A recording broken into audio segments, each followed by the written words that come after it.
Andrew KP Leung is joining us from Hong Kong. Mr. KP Leung, let me ask the first question here. The question is that with China offering to mediate, the question would be, will Israel and United States accept whatever China has to offer?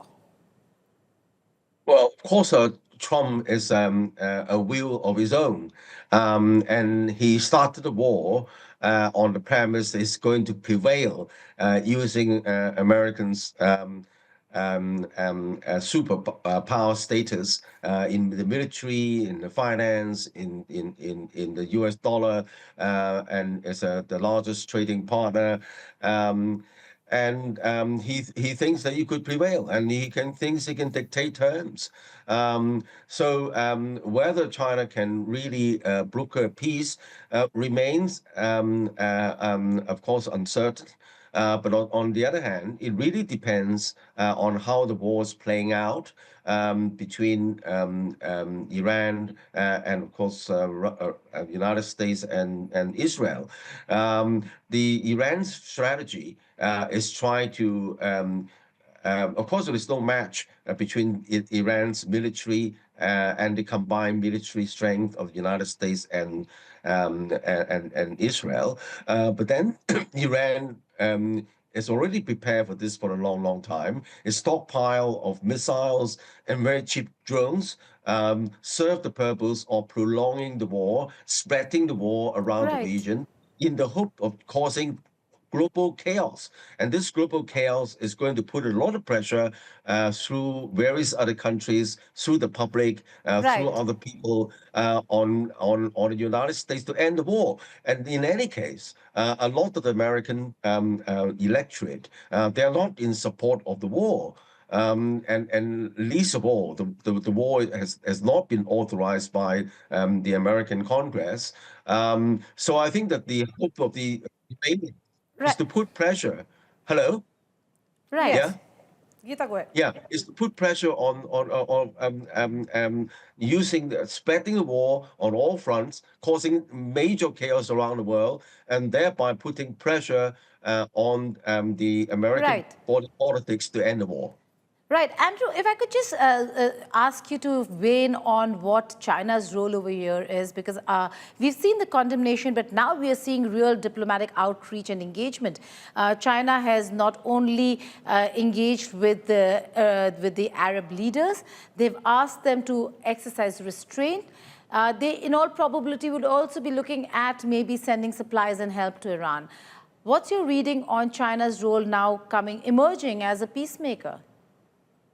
Well, China's position is not as vulnerable as some sectors in the Western media portray, in the sense that China's, of course, is heavily dependent on oil from the Middle East. But as you outlined in your beginning, a lot of the oil does not have to pass through the Strait of Hormuz.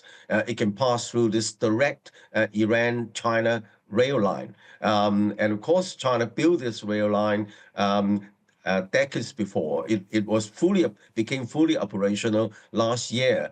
And of course, China's a lot of the energy comes from Russia as well. And of course, Russians' energy doesn't have to depend on the Strait of Hormuz. Now, having been in this less problematic position, China, of course, has been a long-time ally with Russia and Iran, and this tripartite alliance was highlighted decades ago by the doyen of American foreign policy, the late Brzezinski, who was the mentor of Henry Kissinger. In his seminal book called The Grand Chessboard, on page 55, you can find a reference to this tripartite relationship as being an existential threat to American dominance. And this is part of the reason, because this tripartite alliance has always been on a thorn on the side of the United States, because it's a threat to the American dominance. And hence, this one of the reasons why President Trump is launching this war together with Israel. And of course, the Iran has all this decades-long rhetoric of destroying Israel, of driving the United States out from the region, which does not help. But the situation now, of course, is changing. The United States is no longer the biggest customer of Middle East oil. China is. United States has become That's the true. exporter of oil. So I think that all these dynamics translate into China having a relatively better position to broker a deal, bearing in mind President Trump's coming up visit to meet President Xi in a couple of weeks' time.